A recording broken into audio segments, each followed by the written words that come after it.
दिल्ली विधानसभा चुनाव से पहले देखिए क्या क्या हो रहा है दिल्ली में। दिल्ली चुनाव का रंग पूरी तरह से चढ़ चुका है। आम आदमी पार्टी और बीजेपी की जंग चरम पर है। दोनों ही पार्टियों के बीच अब वीडियो वॉर शुरू हो चुका है। आम आदमी पार्टी प्रचार के लिए रोज नए नए वीडियो जारी कर रही है, तो बीजेपी इसका पलटवार कर रही है। रोज नए नए वीडियो आ रहे हैं जिनमें एक दूसरे का मखौल उड़ाया जा रहा है और फिल्मों के शीर्षकों का सहारा लिया जा रहा है, कभी बाजीगर तो कभी नायक। साफ है दोनों पार्टियां इन तरीकों से ज्यादा लोगों को अपनी ओर खींचना चाह रही है। लेकिन इस दौरान एक ऐसा वीडियो भी सामने आया जिसे लेकर अदालत में 500 करोड़ की लड़ाई शुरू हो चुकी है।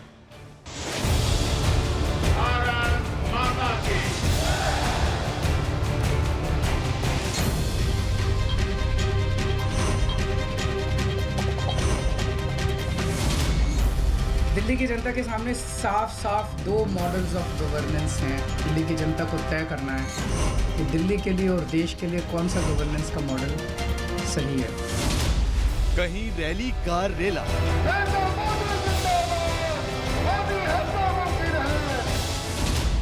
कहीं नारों का शोर। दिल्ली में है चुनाव का जोर। इस शोर में दावे भी हैं। हमने इस साल लोकसभा और राज्यसभा दोनों सदनों में दिल्ली की कॉलोनियों से जुड़ा बिल पास कराया जा चुका है। आम लोगों की पार्टी ने, ईमानदार पार्टी ने ऐसे ऐसे काम करके दिखाए हैं जिसने सबके दिल जीत लिए। और दिल्ली वालों के लिए नेताओं के वादे भी, यानी महफिल पूरी तरह से चुनावी।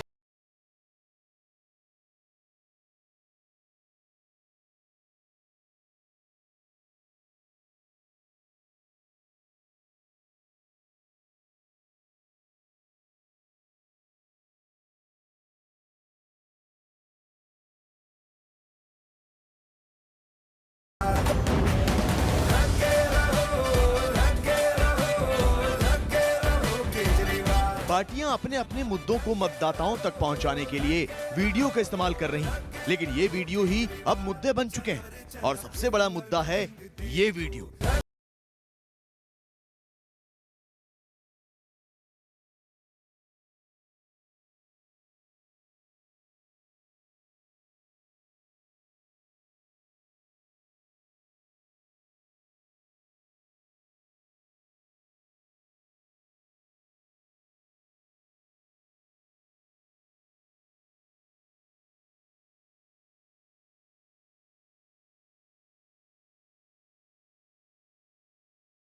पूरी बीजेपी भड़क गई क्योंकि ये वीडियो आम आदमी पार्टी के ऑफिशियल ट्विटर हैंडल से ट्वीट किया गया है। मनोज तिवारी भी इससे काफी नाराज है। उन्होंने इस वीडियो के खिलाफ नोटिस भेज दिया। ये नोटिस आम आदमी पार्टी के मुखिया अरविंद केजरीवाल के नाम पर भेजा गया और नोटिस के जरिए मनोज तिवारी ने 500 करोड़ की मानहानि का दावा किया। मनोज तिवारी ने अरविंद केजरीवाल के नाम 500 करोड़ का नोटिस भेजने के साथ साथ इस वीडियो की शिकायत चुनाव आयोग में भी दर्ज कराई। वीडियो की इस जंग में चुनाव आयोग का दरवाजा आम आदमी पार्टी ने भी खटखटाया, जिसके बाद आयोग ने दोनों पार्टियों को नोटिस देकर जवाब मांगा है। छोटू भैया, छोटू भैया। वीडियो की लड़ाई की शुरुआत 8 जनवरी को हुई, जब आम आदमी पार्टी ने एक वीडियो ट्वीट किया था। इस वीडियो को एक सीमेंट कंपनी के विज्ञापन के आधार पर बनाया गया था। वीडियो में दिखाया गया था कि कैसे बीजेपी और कांग्रेस के लोग एक दीवार को तोड़ने की कोशिश कर रहे हैं। इस दीवार को आम आदमी पार्टी ने केजरीवाल बताया, जो टूट नहीं रही थी।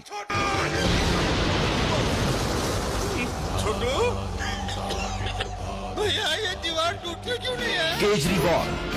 केजरीवाल नाम के आम आदमी पार्टी के वीडियो के जवाब में बीजेपी ने इसी विज्ञापन को दूसरी तरह पेश किया, जिसमें दीवार को राष्ट्रवाद की दीवार बताया गया और दिखाया गया कि केजरीवाल और कन्हैया कुमार इसे तोड़ने में लगे। ये देश प्रेम की दीवार तोड़ने।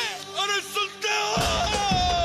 देखो देखो भाई क्या करे, तोड़ दो ये दीवार।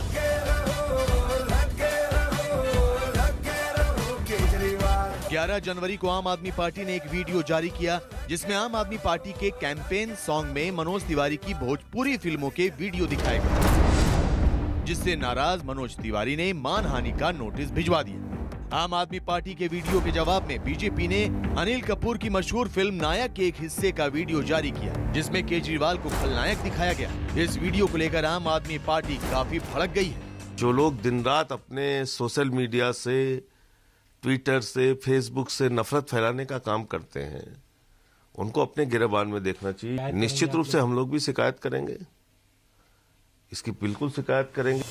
वीडियो की इस लड़ाई में फिल्मों की सीन के फोटोग्राफ्स की भी एंट्री हो चुकी है। आम आदमी पार्टी ने शाहरुख खान की फिल्म बाजीगर के एक सीन का फोटोग्राफ ट्वीट करके मनोज तिवारी पर तंज कसा।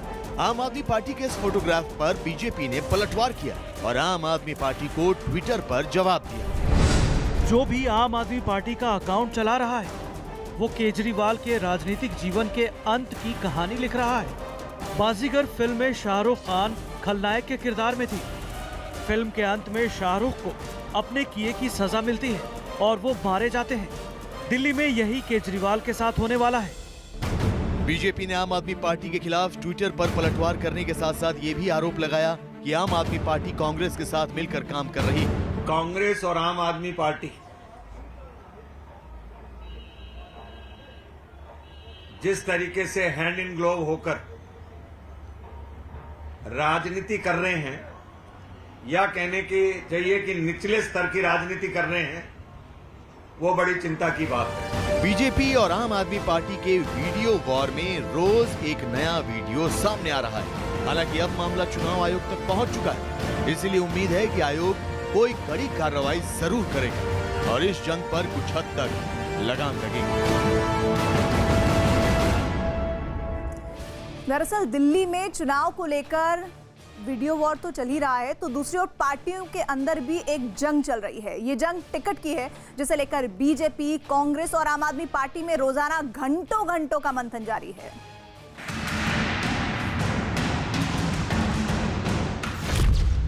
दिल्ली की 70 सीटों पर दंगल का काउंटडाउन।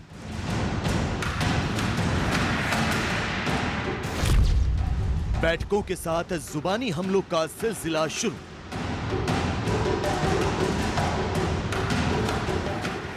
दिल्ली की राजनीति अचानक से गर्मा गई है। 8 फरवरी को होने वाले विधानसभा चुनाव से पहले सभी सियासी पार्टियां रणनीति बनाने में जुट गई हैं। 11 फरवरी को चुनावी नतीजे अपने पक्ष में करने के लिए पार्टियां एड़ी चोटी का जोर लगा रही हैं। केंद्र की सत्ता पर काबिज बीजेपी दिल्ली का सिंहासन हासिल करने के लिए मैराथन बैठकें कर रही है। आज बीजेपी की सेंट्रल कमेटी की बैठक भी होने वाली थी, जिसमें प्रधानमंत्री नरेंद्र मोदी हिस्सा लेने वाले थे, लेकिन इसे 16 जनवरी तक टाल दिया गया। इससे पहले रविवार को दिल्ली चुनाव पर बीजेपी अध्यक्ष अमित शाह के घर एक मैराथन मीटिंग चली। शाम 8 बजे से सुबह 3 बजे तक, यानी करीब 7 घंटे तक चली इस बैठक में उम्मीदवारों के नाम पर माथापच्ची हुई। तो 70 में से 45 सीटों पर चर्चा के बाद कई नामों पर मुहर लगने की खबर आई। बीजेपी की इस कोर ग्रुप की बैठक में अमित शाह, जेपी नड्डा, दिल्ली बीजेपी के चुनाव प्रभारी प्रकाश जावड़ेकर, श्याम जाजू, मनोज तिवारी, विजय गोयल, विजेंद्र गुप्ता और अनिल जैन मौजूद थे। बैठक में 45 सीटों पर उम्मीदवारों के नामों पर चर्चा हुई और नए चेहरों को टिकट देने पर जोर दिया गया।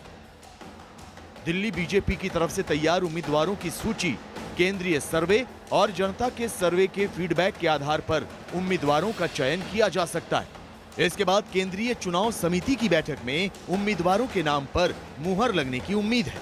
यही नहीं, इस बैठक में दुष्यंत चौटाला की पार्टी जेजेपी और अकाली दल के साथ गठबंधन पर भी चर्चा हुई। इस बैठक के बाद सोमवार को अमित शाह के घर पर दूसरे दौर की बीजेपी कोर कमेटी की बैठक शुरू हुई। इसमें दिल्ली बीजेपी के सभी बड़े नेता प्रकाश जावड़ेकर, मनोज तिवारी, डॉक्टर हर्षवर्धन, हरदीप सिंह पुरी और श्याम जाजू शामिल हुए। दिल्ली विधानसभा चुनाव की तारीखों के ऐलान के बाद राजनीतिक पार्टियों में सीटों को लेकर अजीब से हालात पैदा हो गए। सत्ता पक्ष के विधायकों को अपनी उम्मीदवारी बरकरार रखने और विपक्षी पार्टियों के लिए सीटें पाने को लेकर जोड़ तोड़ शुरू हो गया है। इस बीच आम आदमी पार्टी के लोकसभा प्रत्याशियों के चुनाव लड़ने की अटकलें गर्म हो गई हैं। इससे कई मौजूदा विधायकों की नींद उड़ गई।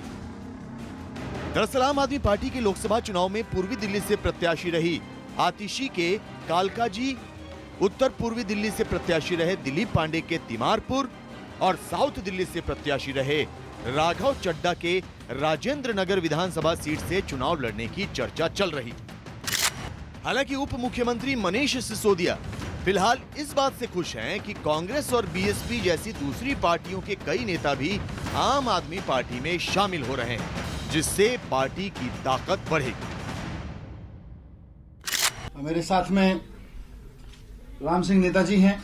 आप सब इनको जानते हैं। दिल्ली के एक बहुत प्रोमिनेंट पॉलिटिकल फेस रहे हैं अभी भी। 2 बार बदरपुर विधानसभा से एमएलए रह चुके हैं और आज आम आदमी पार्टी में शामिल हो रहे हैं। मौजूदा हालात कुछ ऐसे हैं कि कांग्रेस के नेताओं की पेशानी पर बल नजर आने लगे हैं। ऐसे में कांग्रेस अध्यक्षा सोनिया गांधी ने 2020 के पहले चुनाव में सामने से लीड करने का फैसला किया है। सोनिया गांधी ने सोमवार शाम को दिल्ली के नेताओं को अपने घर पर बुलाया और चुनावी चर्चा की। इससे पहले दिल्ली प्रदेश कांग्रेस के नेता मुकेश शर्मा सामने आए और केजरीवाल के साथ केंद्र की बीजेपी सरकार पर सवालों की बौछार की। महंगाई को मोहरा बनाकर कांग्रेस ने दोनों पार्टियों को घेरने की कोशिश की। जो आलू प्याज हमने 10 रुपए, 20 रुपए, 25 रुपए किलो छोड़ा था, 250 रुपए तक प्याज के दाम चले गए दिल्ली में। क्या किसी सरकार की जिम्मेदारी नहीं है कि अगर एसेंशियल कमोडिटीज के, सब्जी के, दालों के दाम अगर बढ़ते हैं, क्या गोडाउन्स पर छापे डलने चाहिए, नहीं डलने चाहिए? दिल्ली विधानसभा चुनाव में अब सिर्फ कुछ हफ्तों का समय रह गया है। ऐसे में आम आदमी पार्टी, बीजेपी और कांग्रेस संभावित उम्मीदवारों के नामों को अंतिम रूप देने में लगी हुई है। उम्मीद है कि इस हफ्ते उम्मीदवारों के नामों की सूची आनी शुरू हो जाएगी। आम आदमी पार्टी अपने उम्मीदवारों की पहली सूची इसी हफ्ते जारी कर सकती है। वहीं बीजेपी 18 जनवरी तक अपने उम्मीदवारों की पहली सूची जारी कर सकती है।